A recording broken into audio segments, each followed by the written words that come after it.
Assalamualaikum warahmatullahi wabarakatuh. Ketemu lagi dengan saya Pak Sugiman dalam channel Guru Sejarah. Ya, kali ini saya akan membahas tentang sebuah tema dalam sejarah, yaitu usaha Indonesia dalam mempertahankan kemerdekaan Indonesia. Berarti ini sejarahnya berkisar tahun 1945-an. Dan di sini bagaimana sih proses usaha mempertahankan kemerdekaan Indonesia? Padahal Indonesia sudah merdeka, ya, sudah diproklamasikan, tetapi ternyata bangsa Barat dari Eropa ingin menanamkan kekuasaannya di Indonesia kembali. Nah, di sini diawali dengan proses yang pertama, yaitu kita tahu adanya peristiwa bom atom, ya, bom atom di Hiroshima dan Nagasaki yang menyebabkan Jepang kalah dalam perang Pasifik melawan sekutu, terutama di sini adalah melawan Amerika. Dan di sini memang ajang Amerika untuk membalaskan dendamnya, karena apa? Dulu Jepang pernah menyerang Pearl Harbor sampai hancur, kemudian Amerika membalas untuk menghancurkan Jepang. Akhirnya pun tanggal 15 Agustus 1945 akhirnya Jepang menyerah tanpa syarat kepada sekutu. Nah, terutama kepada pihak Amerika. Nah, di sini setelah Jepang menyerah kepada sekutu, yang berhak untuk menguasai ataupun memegang kekuasaan sementara di Indonesia adalah dari pihak Amerika, yaitu yang dibawa oleh Jenderal MacArthur, ya, dari divisi Asia Pasifik. Nah, akan tetapi ada perubahan karena ada sebuah perjanjian dalam perjanjian Potsdam yang mengatakan bahwa untuk kekuasaan di Asia Tenggara itu diserahkan kepada SEAT atau Southeast Asian Command yang di bawah kekuasaan Inggris, yaitu Jenderal Louis Mountbatten yang berpusat di Singapura. Akhirnya harusnya dari Amerika dipindahkan atau diserahkan kepada pihak sekutu Inggris yang ada di Singapura. Nah, itu sebagai awal mulanya. Akan tetapi ketika Inggris atau dari Jenderal Mountbatten akan datang ke Indonesia, sebelumnya, tahun-tahun sebelumnya, yaitu tahun 1944, ternyata Belanda sudah melakukan lobby, ya, melakukan lobby terhadap Inggris, di mana ketika nanti Jepang sudah kalah di Indonesia dan dikuasai oleh sekutu, jadi Belanda meminta agar Inggris membereskan semua unsur-unsur Jepang yang ada di Indonesia, kemudian setelah selesai meminta agar dikembalikan kembali ke pihak Belanda. Kenapa? Dalam perjanjian Potsdam dikatakan bahwa keadaan akan dikembalikan lagi sebelum terjadinya Perang Dunia II di bagian Asia Pasifik. Tentu saja Indonesia pada saat sebelum Perang Dunia II, Indonesia berada di bawah kekuasaan Belanda. Nah, disinilah melalui sebuah perjanjian yang disebut namanya CAA atau Civil Affair Agreement yang dilakukan di London antara Belanda dengan Inggris, yaitu tadi lobby itu. Jadi menginginkan agar wilayah Indonesia nanti akan dikembalikan lagi kepada pihak Belanda, melalui perjanjian Civil Affair Agreement yang ditandatangani pada tanggal 24 Agustus 1945. Itu ditandatangani secara resmi seperti itu. Nah, akhirnya Inggris setuju.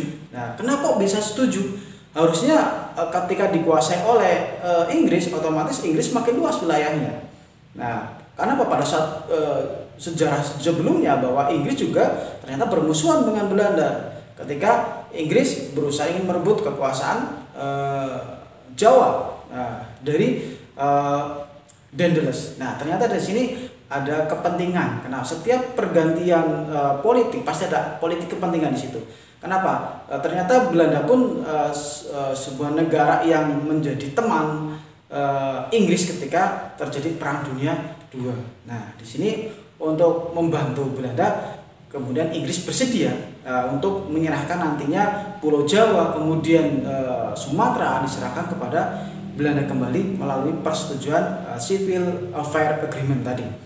Nah, kemudian Louis Mountbatten akhirnya membentuk sebuah organisasi yang bernama AFNE. Nah, AFNE atau dalam singkatannya adalah Allied Force for Netherlands East Indies. Nah, di sini AFNE ini ditugaskan nantinya untuk pergi atau mendarat ke Indonesia untuk mengurusi segala macam keadaan politik di Indonesia. Nah, ini AFNE ini. Nah, tugasnya apa saja sih dari AFNE ini? Jadi ternyata AFNE punya banyak tugas sebenarnya. Tugas pokok dari AFNE yang pertama jelas adalah untuk membebaskan tawanan perang, ya, tawanan perang internet dan sekutu. Nah, kemudian yang kedua yaitu menerima penyerahan dari pihak Jepang ke pihak sekutu. Menyerahkan apa? Menyerahkan menyerahkan Indonesia kepada pihak sekutu. Nah, itu yang kedua. Kemudian adalah berikutnya melucuti semua senjata-senjata milik Jepang dan mengembalikan kembali tentara Jepang ke negaranya kembali. Nah, itu tujuan dari dibentuknya AFNE.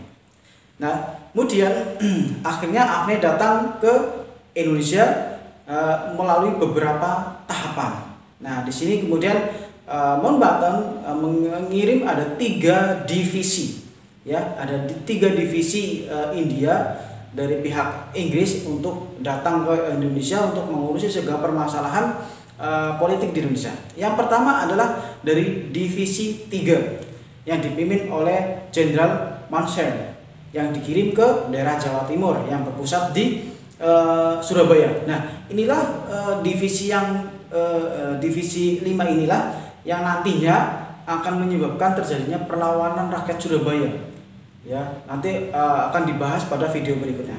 Kemudian divisi berikutnya adalah divisi ke-23 yang dipimpin oleh Jenderal Hawthorne yang dikirim ke daerah Sumatera. Nah, kemudian divisi yang terakhir adalah divisi ke-26 yang dipimpin oleh Jenderal Chambers yang dikirim ke daerah Jawa Tengah dan Jawa Barat berpusat di Jakarta. Nah, 3 divisi inilah yang merupakan utusan dari AFNE yang datang ke Indonesia ataupun sekutu.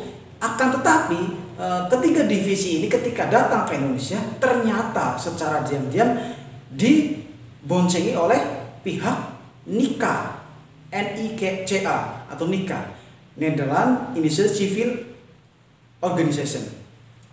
Nah, ini adalah NICA ini adalah siapa sih NICA sebenarnya? NICA adalah organisasi yang dibentuk oleh Jenderal Van Mock, yaitu organisasi Belanda terutama, ya, yaitu organisasi Belanda yang dibentuk oleh Van Mock. Kapan itu? Ketika sebelum Belanda itu mengalami kekalahan oleh Jepang. Nah, ini sebagai antisipasi. Nah, ketika Belanda menyerah kepada Jepang, kemudian Van Mock memindahkan kekuasaannya ke daerah Australia. Nah, itu namanya NICA. Nah, ketika sekutu datang ke Indonesia, nah ini dimanfaatkan Jenderal Van Mock kemudian datang memboncengi atau membarengi kedatangan sekutu ini ke Indonesia. Nah, inilah yang menyebabkan kekacauan-kekacauan. Nah, padahal pada awalnya bahwa Jenderal Louis Mountbatten sebagai panglima tertinggi di Asia Tenggara dari pihak sekutu, bahwa tentara-tentara sekutu tidak dibenarkan untuk membantu Belanda dalam proses menguasai kembali Indonesia. Nah, tugas AFNE ataupun sekutu hanya sekedar menstabilkan keadaan politik di Indonesia. Nah, akan tapi ini ternyata sudah dilobi dan dimanfaatkan oleh NICA ini atau oleh Belanda, sehingga Belanda akhirnya datang lagi ke Indonesia.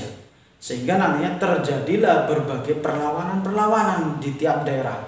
Nah, ada perlawanan di Surabaya 10 November, ada perlawanan Medan Area, kemudian ada perlawanan Ambarawa di Jawa Tengah, ada Bandung Lautan Api. Ini adalah hasil atau respon-respon dari rakyat Indonesia yang tidak menginginkan terjadinya penguasaan lagi oleh Belanda. Kenapa? Bangsa Indonesia sudah merasa merdeka, sudah diproklamasikan, otomatis tidak mau ada kekuatan asing, intervensi asing datang lagi ke wilayah Indonesia.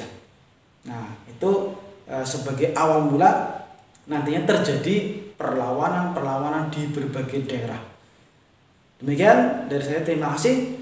Assalamualaikum warahmatullahi wabarakatuh.